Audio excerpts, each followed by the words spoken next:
Good afternoon, everybody.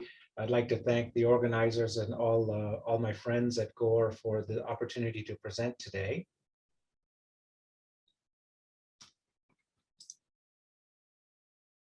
So today we'll be talking about the GORE Cardioform ASD Occluder and really going over some advanced techniques for device delivery in challenging anatomies.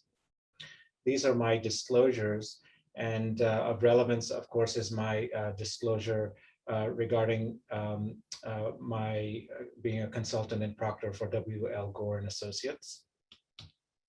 So the outline of this talk, I'm going to briefly go over the device and some of the features of the device. I'm going to go over the relevant anatomy and imaging correlation.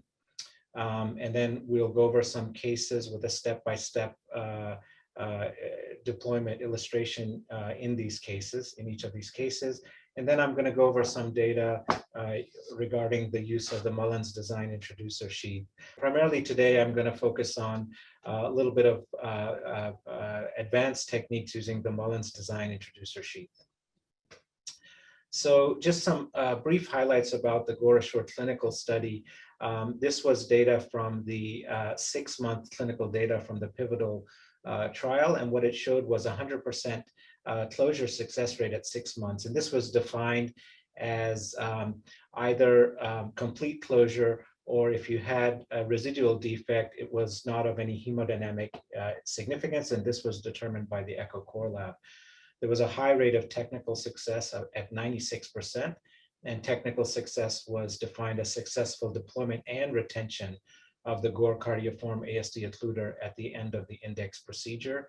There was a low rate of clinically significant new arrhythmias. So these were arrhythmias that were discovered and patients did not have any known arrhythmias prior to the procedure. And there was a low rate of device events, which was defined as post-procedure embolization, device removal, or other device reintervention from completion of the implant procedure. So the GORE Cardioform ASD Occluder, for those of you who may not be as familiar with this device as you are with other devices, this is an anatomically adaptable waist in this device, and it fills and conforms to the defect. And it's labeled for use for ASDs measuring 8 to 35 millimeters. It is soft and conformable, and it designs with a construction designed to integrate with the natural structure of the atrial septum. And the device design and material properties, they really combine nicely to optimize septal conformability and tissue ingrowth for short and long-term performance. So it's different from prior generations of GORE devices. And as you can see, it can also be used to close relatively large size defects. These are the sizes that the device is available in. It's available in sizes ranging from 27 millimeters to 48 millimeters. And on the column next to the device size, you can see the treatment range for each of these devices. And you notice that there is some overlap between each device in terms of the treatment range. The delivery catheter ranges from 10 French to 14 French in size. So this is just a brief overview of the Cardioform ASD Occluder device.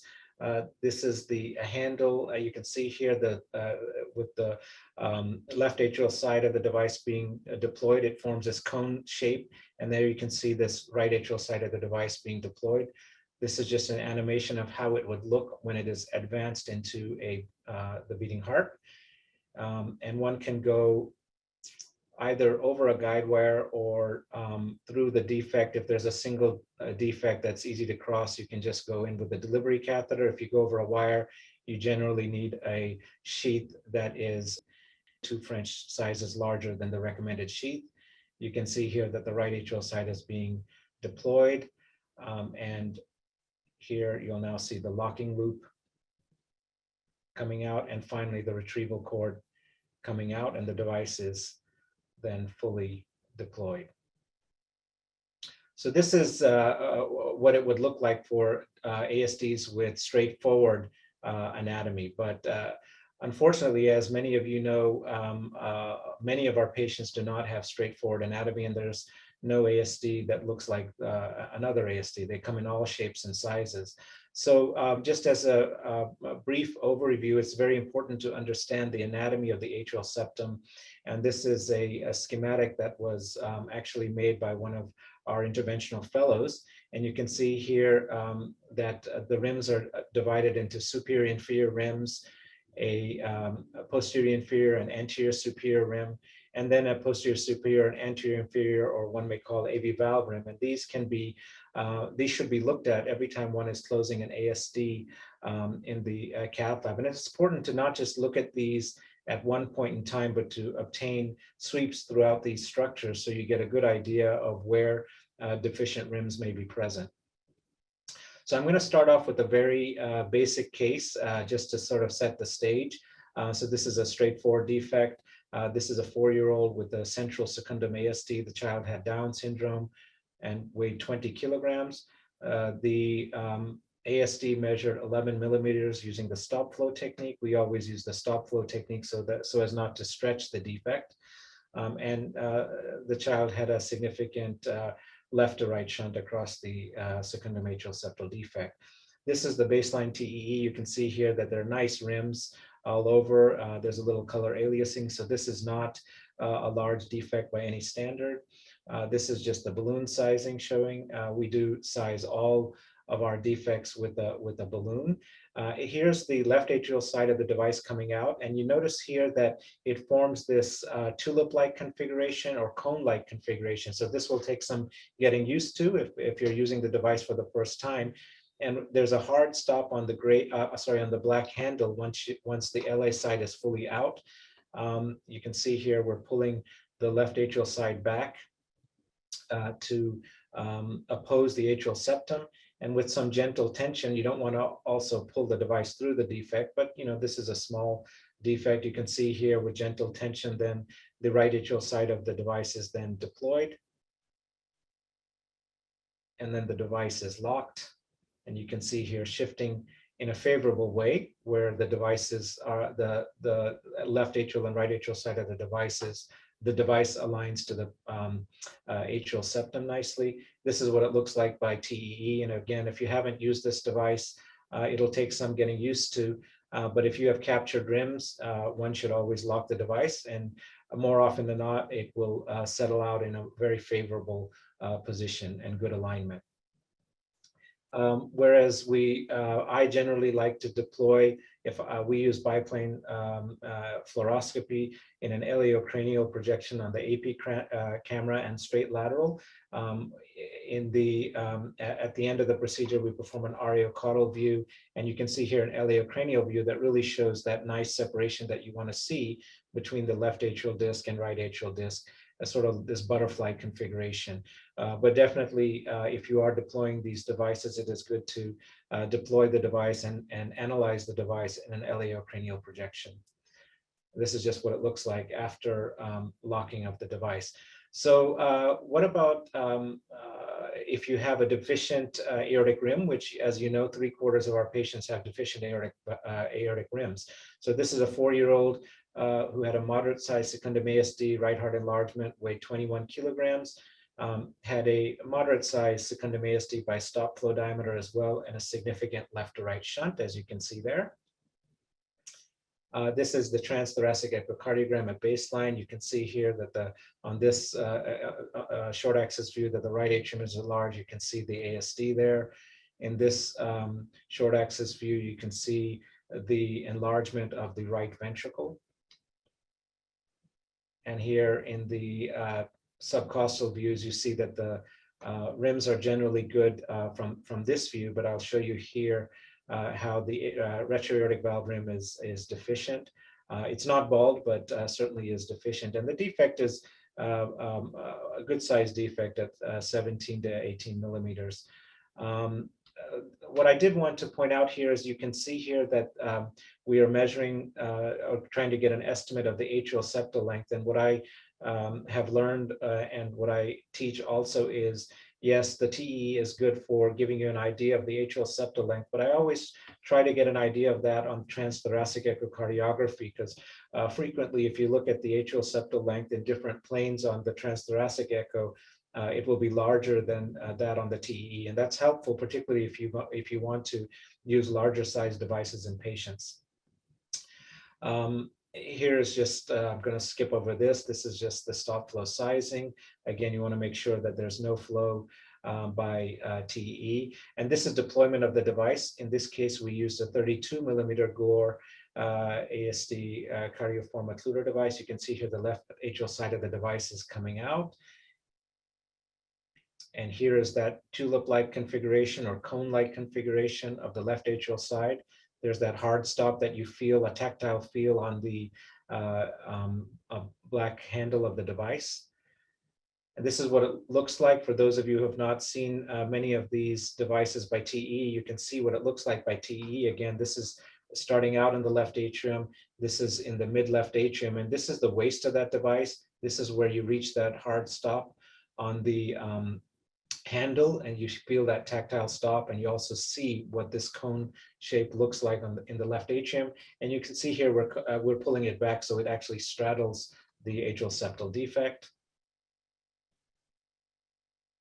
And what you notice here is we're putting a little bit of clockwise rotation on the device so that we don't want the device to be straight up this way, because this renders the device perpendicular to the defect. You can see here the plane of the defect. So you really want to be here where this arrow is. Try to get it as perpendicular to the septum so that the plane of the discs of the device are actually parallel to the septum.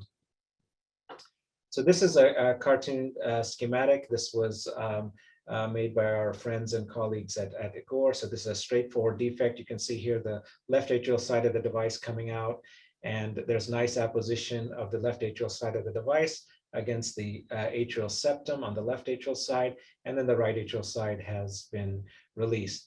But what about if you have a large defect with a deficient anterior rim? You can see here as you pull the device back towards the atrial septum, there can be prolapse of the device into the right atrium. And you can see here both the left atrial side of the device and the right atrial side are actually in the right atrium. So what one can do is actually rotate the handle of the device and the delivery system clockwise to give it a more, to make it catch that SVC and aortic rim. You can see here we've rotated, the same patient rotated the device, and that allows for good alignment of the device so that you can capture that SVC and aortic rim very nicely. You can see here the right atrial side of the device has been released. Here the device is locked, and you can see again we have favorable position of the device now. And this is a slide worth paying attention to. Again, if you haven't seen many of these devices shift, this is what's going to happen with almost all of these devices. So one of the mistakes that I've seen people make is they're not happy with the device, the way it looks in this view. But if you feel confident that you've captured all rims, go ahead and lock it. Remember, one of the nice features of this device is you still have a retrieval cord attached, and if you don't like it, you can take it out at that point. But if you feel like you have captured rims, you have to really have that leap of faith and go ahead and lock the device. And again, more often than not, it will shift into a favorable position, as you can see here on this slide. And this is just the removal of the retrieval cord. And this is what it looks like in the short axis view on TEE and in the 4-chamber view. These are soft discs, but you can see here that it's not interfering with the AV valve function. This is what it looks like in the bicaval view now. And again, fluoroscopy, this view is your friend, the elaeocranial view, where you can see that splay both anteriorly and superiorly, but also posteriorly and inferiorly. You really want to make sure you see this separation, and that gives you, so fluoroscopy is actually really important with this device. It gives you that extra bit of confidence to know that you've captured all rims adequately. Okay.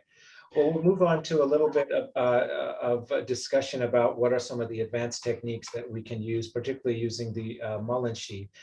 So this is just sorry, Dr. Qureshi, to interrupt. There was, and I think you're going to get to this, but there is a question about how you pick a device size.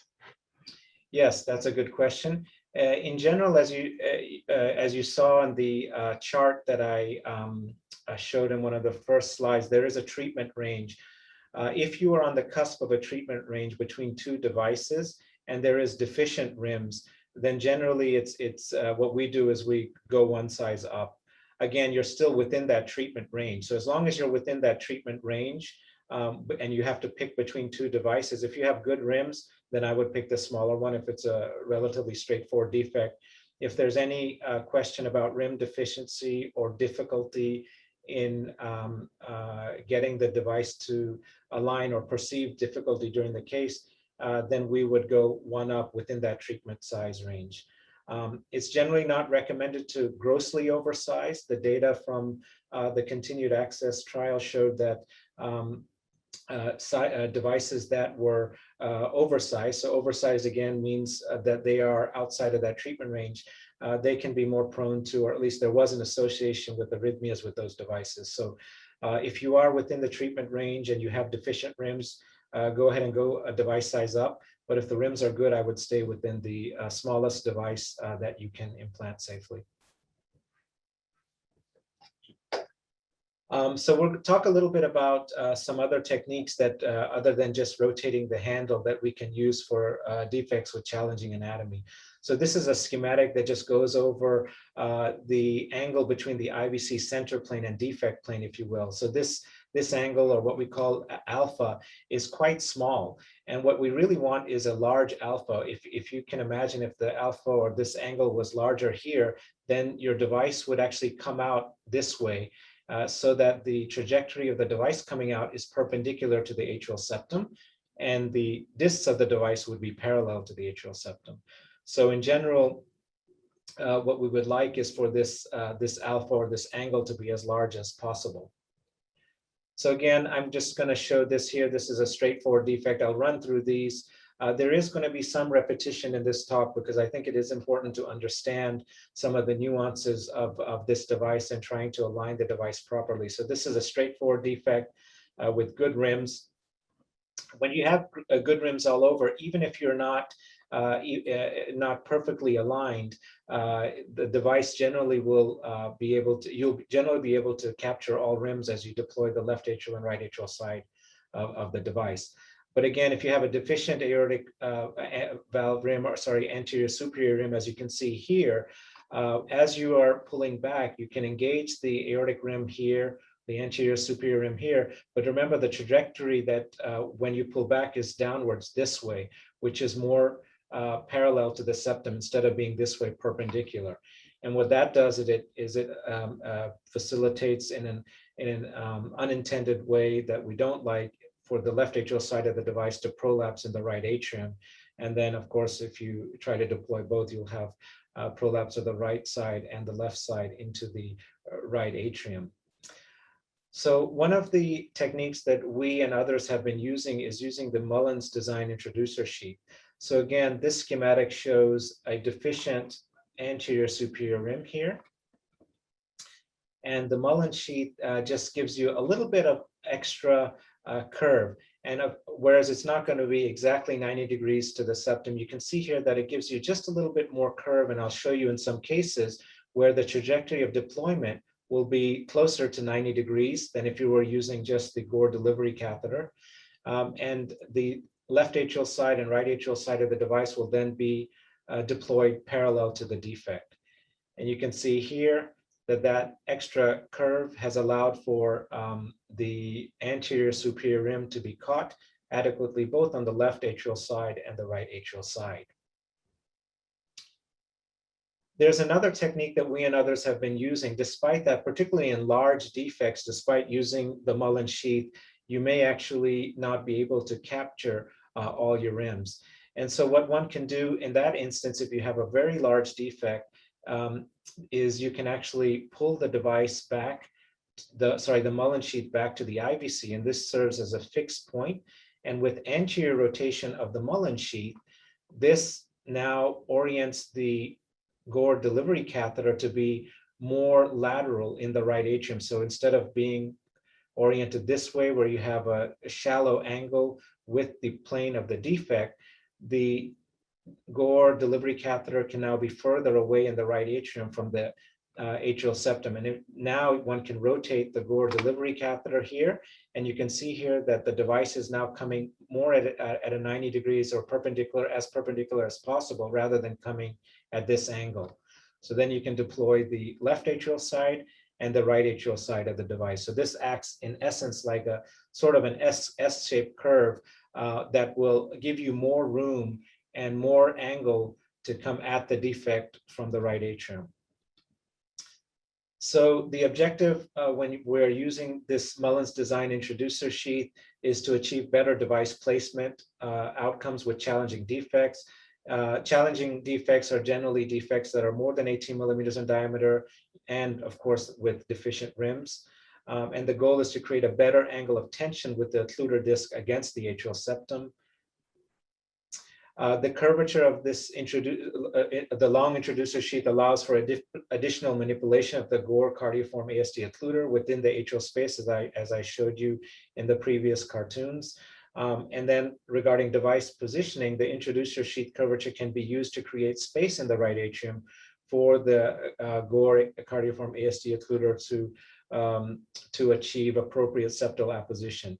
A few things are worth pointing out, though. The Mullen sheath comes in length 63 centimeters and 75 centimeters.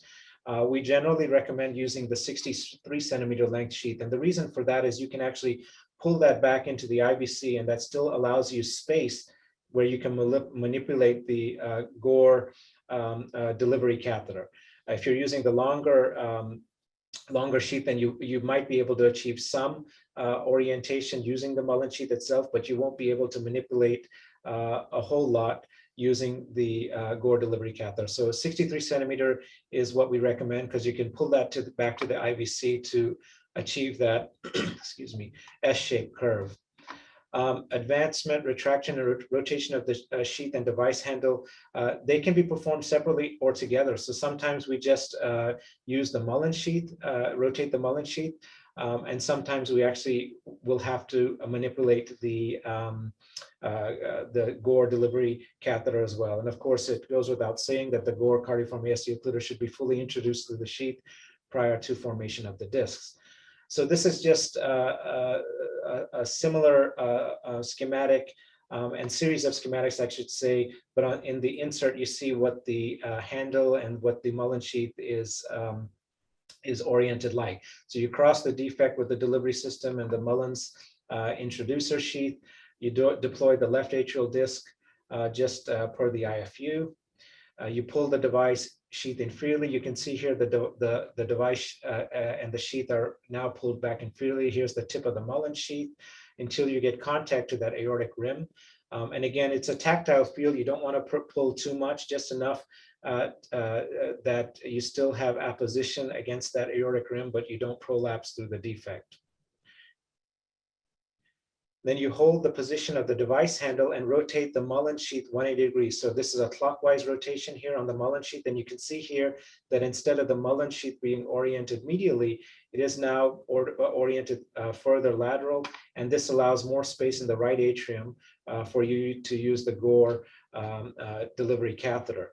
And then you can rotate with posterior rotation for the clockwise rotation of the GORE device handle, and that may help you achieve apposition against the left atrial side here. And again, you can see here, you're coming more perpendicular to the defect as you would, as opposed to if you were not using the Mullen sheath in this instance.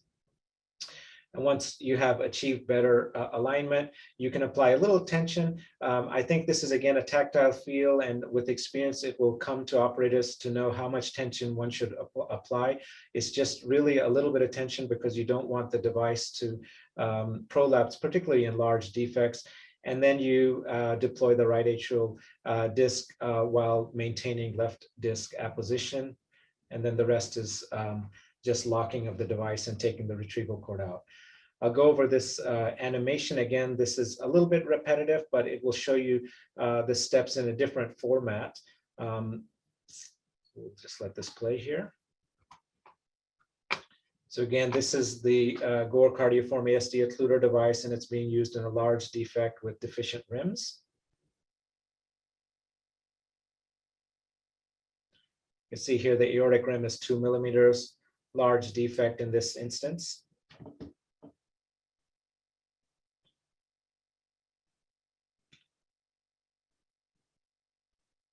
This is the left atrial side of the device being deployed, and this is just using the delivery catheter, the GORE delivery catheter. You can see the direction of tension, how it's directed towards the IVC. And you can notice here, actually, there's inferior rim prolapse. You require more tension to really get the device aligned. So let's see what happens with more tension.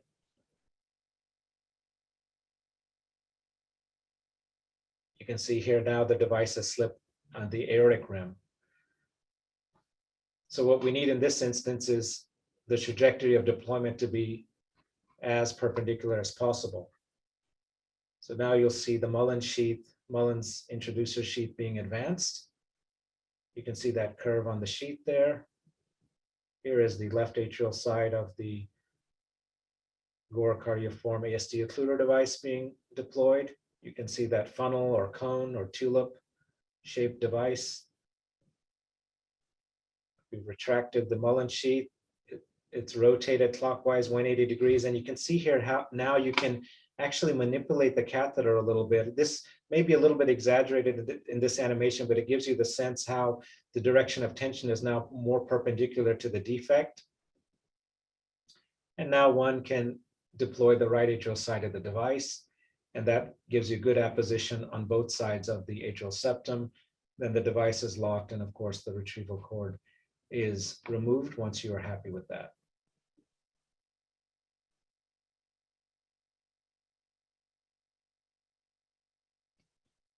So I'm going to go over a couple of cases illustrating real life cases, if you will, illustrating how we've used the Mullen sheath in real life. So this is an 8-year-old with a large Secundum ASD. He weighed 28 kilograms. The defect was 25 millimeters by the stop flow technique. He had a good size shunt. You can see there almost a 3-to-1 left to right shunt. So by all measures, this was a large defect in an 8-year-old child. This is the baseline TE, and you can see here the defect measured 2 centimeters static. What you also note is that the posterior inferior rim is quite deficient here. It's 4 millimeters, just a little bit of tissue there.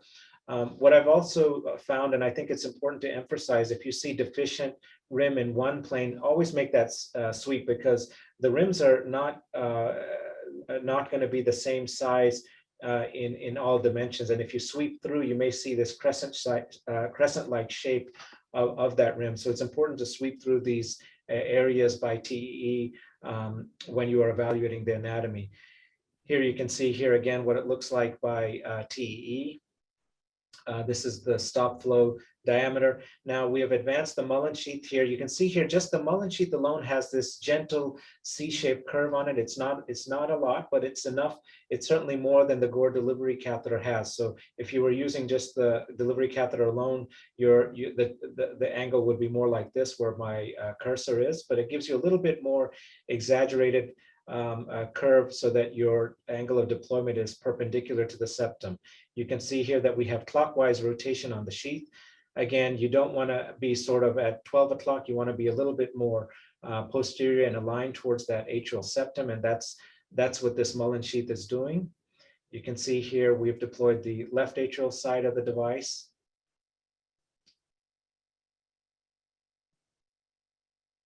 And you can see here we're retrieving it. We didn't like position there.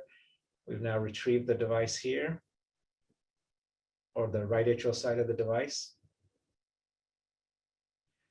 And we have rotated the Mullen sheath, but what you also notice is we've rotated the clockwise, the GORE delivery catheter as well. So sometimes the Mullen sheath alone would suffice, but at other times you'll need to rotate the delivery catheter as well. And so now with that, you can see here that we have achieved nice apposition against the atrial septum. You can see here there's a nice splay. Notice that this child had if you remember, a deficient posterior inferior rim, and we've captured that area very nicely.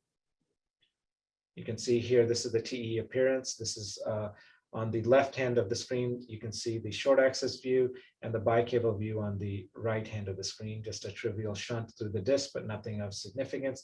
And this is how it looks like on the RAO-caudal and the LAO-cranial projection. So relatively large size device. This is a 44 millimeter device in an 8-year-old child, but there was enough room in the heart, and the child actually needed this size device. And I've actually seen him a couple of years out, and he's doing very well with no residual ASD and no complications or sequelae whatsoever. So this is the next case is going to be that of a 60-year-old with a large secundum ASD. Interestingly, her twin also had the same defect. They were initially referred to us and felt to have sinus venosus ASD. So in fact, she had a secundum ASD with a deficient SVC rim. She weighed 54 kilograms.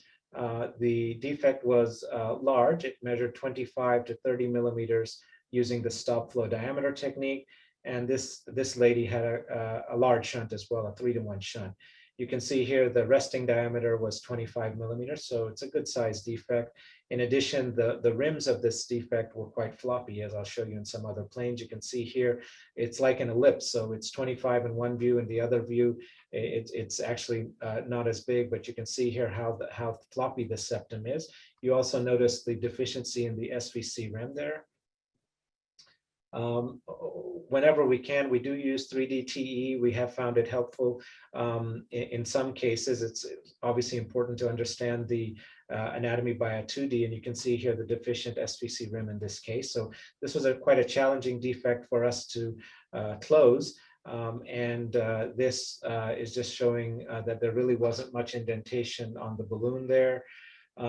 We initially tried to deploy this device using the GORE delivery system. You can see here that we're trying to rotate the device. Sometimes you can achieve that orientation just with rotating the delivery system. But for larger defects, now what we have learned is we go directly to using a Mullen sheath if we anticipate there are going to be any challenges, particularly with large size defects, or with defects with defects with deficient rims. And you can see here that we're just not able to achieve that proper alignment that we want. The device is not oriented. This is the SVC rim there, this area here, and it's really perpendicular and not aligned correctly, and we just couldn't achieve that. So this device was retrieved, and of course, the nice thing is you still have it attached to the retrieval cord, and it's fairly easy to retrieve once you align the device properly to the delivery system. So we decided to use a Mullen sheath. You can see here in this instance, this is just on the left-hand panel, you can see the sheath, and this is the GORE delivery catheter here going through it. And you can see here that one might think that this would stiffen the Mullen sheath out and you'd lose that curve, but you still have more curve than when you're using the delivery system alone. So you can see here, this is A and B. These panels show the GORE ASD, cardioform ASD occluder being deployed using the delivery catheter. And you can see the angulation here. And the Mullen sheath still gives you a little bit more angulation than this, so that you're coming towards the atrial septum in as perpendicular a fashion as possible. And even when you pull it back and you use the delivery system, this is with the left atrial side deployed, you can still see that this angulation, if you will, is still much more exaggerated than if you were not using the Mullen sheath. So we decided to use a Mullen sheath here. Again, this is the plane of the septum. We want to be angulated posterior there. And I'm going to show you here that it's still not properly aligned here. It's still, you can see here, we're trying to capture that SVC rim, but it's still not parallel, even though, again, some perpendicular orientation is to be expected until you lock it. But this was really perpendicular, and we really couldn't align it. And then finally, we've rotated the Mullen sheath and catheter. I'll show you this sequence of deployment here. We've retrieved it. I didn't like it how it looked there. Pulling back gently there so it doesn't prolapse into the left atrial side. You can see here how that forms a nice funnel shape finally. And then we push out the right atrial side of the device. Should be coming pretty soon right there. So you just have to have a feel about how much tension is required so you don't prolapse that device. And you can see here on TE how that looked. So we're pulling it back now. And as I pull back, we push out the right atrial side of the device, and it was able to capture this flimsy atrial septum there posteriorly. Here's just a picture showing that the sheath has been rotated and the catheter as well. And often you'll need your assistant to actually rotate the Mullen sheath while you work the GORE delivery catheter. So that's often helpful. So explaining these tips and techniques to your assistant can really be helpful in these cases. This is just how it looks in the bicable view after we locked it, and the aortic rim there.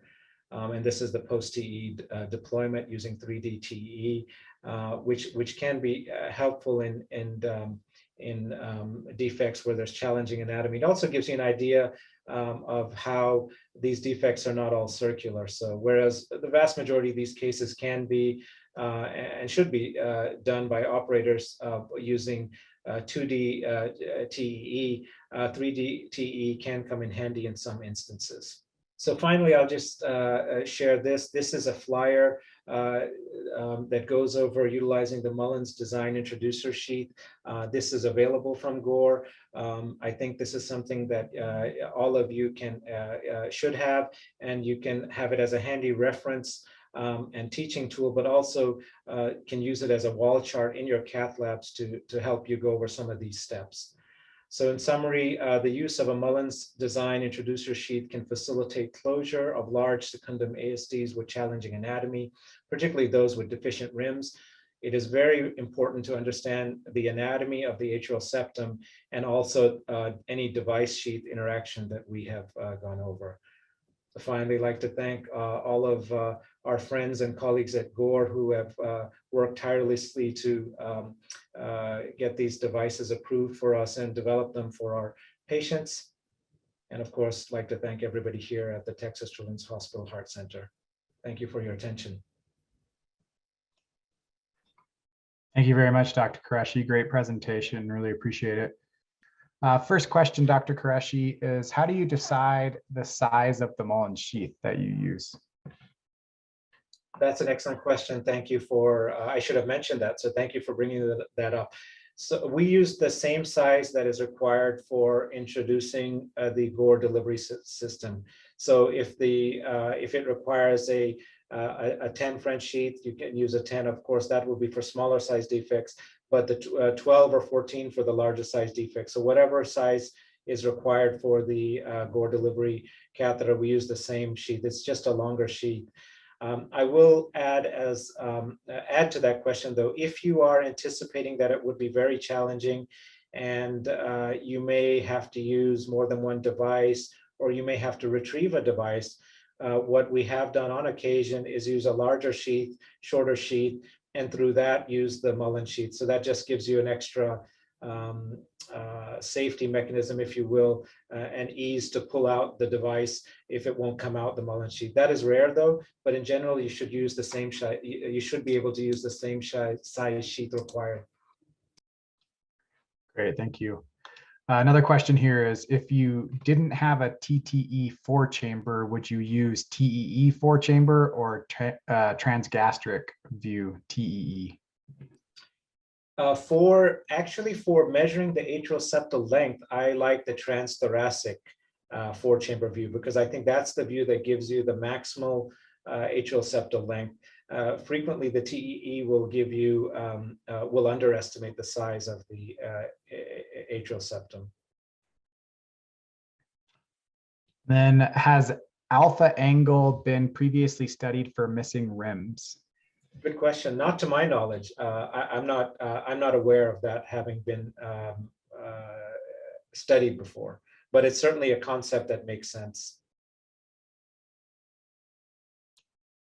Another question here. Could you share the complications that can occur and how you troubleshoot those complications? Yes.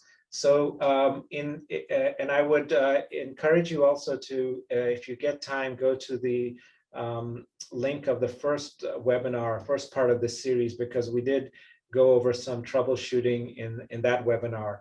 And so we went over device symbolization, we went over retrieval techniques, but of course with large defects, the most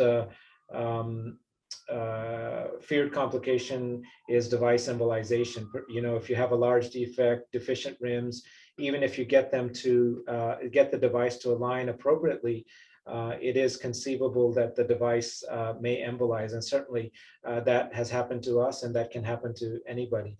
So I did describe some of the techniques of retrieving the device in that webinar, but briefly, one of the things that's important to keep in mind is if it does embolize to a PA, if it's in the main pulmonary artery, try to get it to go to one branch pulmonary artery so you maintain cardiac output at least to one side. So I would say that the biggest complication that can occur with this is device embolization, and you should just have a good idea of how to retrieve the device. These devices are fairly soft. Even though this this generation of device is more robust so that it can conform and help close these even large defects, you can still retrieve these devices with snares with relative ease. Yeah, that's what I would say about that. Device embolization would be the biggest one. And I just want to note, you can access Dr. Qureshi's basics webinar at learngorecardioformdevice.com. So if you go to that website, the first webinar is on there, and this webinar will be posted to that same site as well. Right. Another question is, when using the Mullens, do you pick a 1 French size larger than the recommended with regular deployment? And I think you addressed that.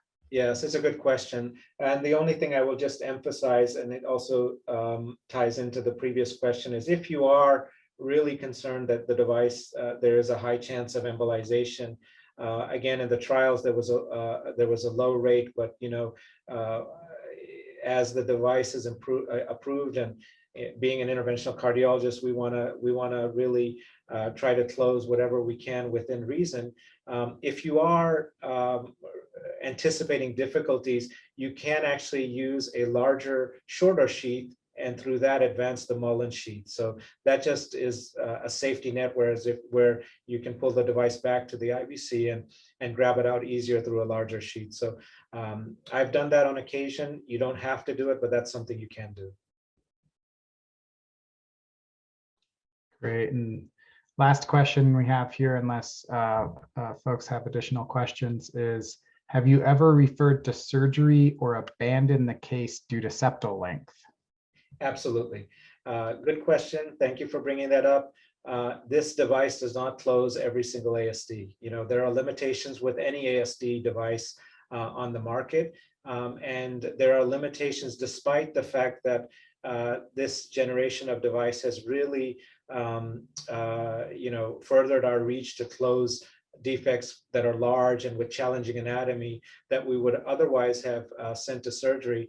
This device obviously cannot close every defect. You need to have some rims, and you need to have a certain size range to close. So yes, we have referred patients to surgery, both if the rims are deficient and it's a very large defect, but also if the septal length is small relative to the defect size, because even though this device, there has been no cases, there has been no case of erosion reported with this device. You don't want to implant an extremely large device in a small heart, because it's going to interfere with AV valves. It's going to potentially cause contact with other structures there, and cause harm. So yes, we have abandoned and sent patients to surgery, particularly small children with very small atrial septal lengths and extremely large defects. Those are patients that you don't want to oversize a device in those patients, in any patient for that matter. All right, are there any further questions for Dr. Qureshi?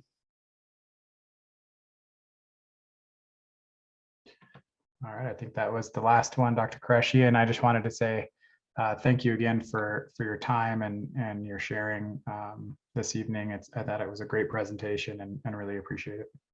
Thank you all for the opportunity.